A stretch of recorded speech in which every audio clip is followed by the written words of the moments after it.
محمد سالم پوچھتے ہیں کہ مفتی صاحب کیا بھینسیں یعنی کٹے کی قربانی جائز ہے یا نہیں؟ محمد سالم صاحب مسئلہ بالکل آسان اور مختصر ہے۔ جس طرح گائے بیل کی قربانی جائز ہے اور شرط یہی ہے کہ اس کی عمر 2 سال ہو، تیسرے میں داخل ہو چکا ہو،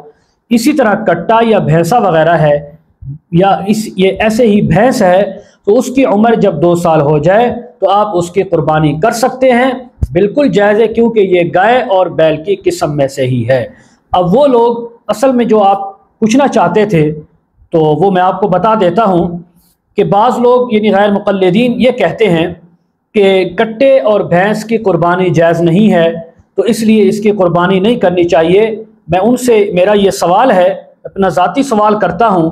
کہ جب آپ بھینس کا دودھ آپ پی سکتے ہیں، بھینس کے دودھ کو آپ جائز قرار دیتے ہیں اور اس کی دلیل کیا دیتے ہیں کہ یہ بھائی گائے کی قسم میں سے ہے، تو کیا جب قربانی کی جا رہی ہے، اس کو اللہ کی راہ میں قربان کیا جا رہا ہے، حلال جانور ہے، تو کیا اب یہ گائے کی قسم میں سے نہیں ہے؟ اب جب یعنی اس کا گوشت کھانے کا یا ذبح کرنے کا وقت آتا ہے،